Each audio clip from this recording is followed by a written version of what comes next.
Hi guys, ಎಲ್ಲರಿಗೂ ನಮಸ್ಕಾರ. One life bro YouTube ಚಾನಲ್ಗೆ ಸ್ವಾಗತ. ನಾನು ರೈಡಿಂಗ್ ರಿವ್ಯೂ ಮಾಡ್ತಾ ಇರೋ bike Bajaj Pulsar 220F 2026 model LED projector head lamp ಬೈಕ್ನ ರೈಡಿಂಗ್ ರಿವ್ಯೂ ಮಾಡ್ತಾ ಇದ್ದೀನಿ. ರೈಡಿಂಗ್ ರಿವ್ಯೂಗೆ ಹೋಗೋಕ್ಕಿಂತ ಮುಂಚೆ ಈ ಬೈಕ್ನ ಸ್ಪೆಸಿಫಿಕೇಶನ್ ಫೀಚರ್ಸ್ ಬಗ್ಗೆ ಎಲ್ಲ ತಿಳಿಸ್ಕೊಡ್ತೀನಿ. So let's dive into a review.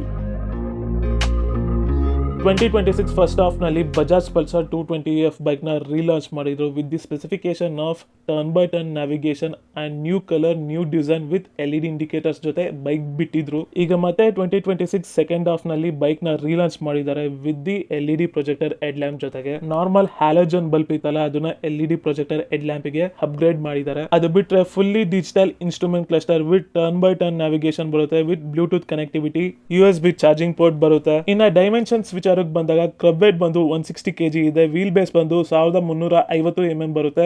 Width ವಿಚಾರಕ್ಕೆ ಬಂದಾಗ 750 mm, ಹೈಟ್ ವಿಚಾರಕ್ಕೆ ಬಂದಾಗ 800 mm ಬರುತ್ತೆ. ಈ ಬೈಕ್ ನಲ್ಲಿ ಗ್ರೌಂಡ್ ಕ್ಲಿಯರೆನ್ಸ್ ಚೆನ್ನಾಗಿದೆ, 165 mm ಇದೆ. ಓವರ್ ಆಲ್ ಬೈಕ್ ನ ಲೆಂತ್ ಬಂದು 2035 mm ಇದೆ. ಬ್ಯಾಂಗ್ಳೂರ್ ಟ್ರಾಫಿಕ್ ನಲ್ಲಿ ಈ ಬೈಕ್ ನ ಆರಾಮಾಗಿ ಓಡಿಸಬಹುದು. ಬಟ್ ಈ ಒಂದು ಬೈಕ್ ಸೆಮಿ ಫೈರ್ಡ್ ಆಗಿರೋದ್ರಿಂದ ಸ್ವಲ್ಪ ಟ್ರಾಫಿಕ್ ನಲ್ಲಿ ಗ್ಯಾಪ್ ನೋಡ್ಕೊಂಡು ನುಗ್ಗಿಸಬೇಕು. ಇನ್ನು ಫ್ರಂಟ್ ವೀಲ್ ನ ಸಸ್ಪೆನ್ಷನ್ ವಿಚಾರಕ್ಕೆ ಬಂದಾಗ ಟೆಲಿಸ್ಕೋಪಿಕ್ ಸಸ್ಪೆನ್ಷನ್ ಬರುತ್ತೆ. ಫ್ರಂಟ್ ವೀಲ್ ವಿಚಾರಕ್ಕೆ ಬಂದಾಗ 17 inches tyre profile tubeless tyre alloy wheels ಬರುತ್ತೆ. ಇನ್ನ ಬ್ಯಾಕ್ ವೀಲ್ ನ ಸಸ್ಪೆನ್ಷನ್ ವಿಚಾರಕ್ಕೆ ಬಂದಾಗ ಟ್ವಿನ್ ಹೈಡ್ರಾಲಿಕ್ ಸಸ್ಪೆನ್ಷನ್ ಬರುತ್ತೆ, ಸ್ಪ್ರಿಂಗ್ ಸಸ್ಪೆನ್ಷನ್ ಆಗಿರುತ್ತೆ. ಸಸ್ಪೆನ್ಷನ್ ಟ್ರಾವೆಲ್ ಚೆನ್ನಾಗಿರುತ್ತೆ. ಬ್ಯಾಕ್ ವೀಲ್ ನ ಟೈರ್ ಪ್ರೊಫೈಲ್ ವಿಚಾರಕ್ಕೆ ಬಂದಾಗ 17 inches tyre profile tubeless tyre alloy wheels ಬರುತ್ತೆ. ಇನ್ನ ಬ್ರೇಕಿಂಗ್ ವಿಚಾರಕ್ಕೆ ಬಂದಾಗ single channel ABS twin disc brake ನ ಕೊಟ್ಟಿದ್ದಾರೆ. ಫ್ರಂಟ್ ವೀಲ್ ಡಿಸ್ಕ್ ಮಾತ್ರನೇ ABS ತರ ವರ್ಕ್ ಆಗೋದು. ಮತ್ತೆ ಈ ಬೈಕು ಫ್ಯಾಮಿಲಿ ಬೈಕು, ಯಾಕಂದ್ರೆ ಸೀಟ್ ನ ದೊಡ್ಡದಾಗಿ ಕೊಟ್ಟಿದ್ದಾರೆ, ಸ್ಪ್ಲಿಟ್ ಸೀಟ್ ನ ಕೊಟ್ಟಿದ್ದಾರೆ. ತಂದೆ ತಾಯಿ ಮಕ್ಕಳು ಮರಿನ ಎಲ್ಲರನ್ನೂ ಹಾಕೊಂಡು ಹೋಗ್ಬೋದು ಈ ಬೈಕ್ ನಲ್ಲಿ. ಐ ಮೀನ್ ವಯಸ್ಸಾದ ತಂದೆ ತಾಯಿ ಮತ್ತೆ ಹೆಂಡತಿ ಗಂಡ ಮಕ್ಕಳು ಎಲ್ಲರೂ ಕುತ್ಕೊಂಡು ಹೋಗ್ಬೋದು ಅಂತ ಹೇಳಿದ್ದು. ಈ ಬೈಕ್ ನ ಇಂಜಿನ್ ಸ್ಪೆಸಿಫಿಕೇಶನ್ ವಿಚಾರಕ್ಕೆ ಬಂದಾಗ 220cc single cylinder 4-stroke 2-valve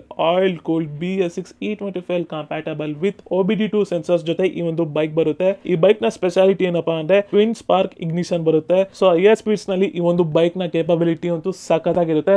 ನನ್ನ ಒಂದು ರೈಡಿಂಗ್ ಎಕ್ಸ್ಪೀರಿಯನ್ಸ್ ನೀವು ನೋಡಬಹುದು. ಈ ಟ್ವಿನ್ ಸ್ಪಾರ್ಕ್ ಇಗ್ನಿಷನ್ ಗೆ ಬಜಾಜ್ ಅವರು DTSI ಇಂಜಿನ್ ಅಂತ ಕರೀತಾರೆ. ಆದ್ರೆ ಈಗ ಬ್ಯಾಡ್ಜಿಂಗ್ ಎಲ್ಲ ತೆಗೆದಾಕಿದ್ದಾರೆ. ಇನ್ನ ಮ್ಯಾಕ್ಸಿಮಮ್ ಪವರ್ ವಿಚಾರಕ್ಕೆ ಬಂದಾಗ 20 ಹಾರ್ಸ್ ಪವರ್ ಬರುತ್ತೆ at the rate of 8500 RPM. ಇನ್ನ ಟಾರ್ಕ್ ವಿಚಾರಕ್ಕೆ ಬಂದಾಗ maximum torque 18.55 Nm of torque ನ ಪ್ರೊಡ್ಯೂಸ್ ಮಾಡುತ್ತೆ. 5 ಸ್ಪೀಡ್ ಗೇರ್ ಟ್ರಾನ್ಸ್ಮಿಷನ್ ಬರುತ್ತೆ. 15 ಲೀಟರ್ ಫ್ಯೂಯಲ್ ಟ್ಯಾಂಕ್ ಕೆಪಾಸಿಟಿ ಬರುತ್ತೆ.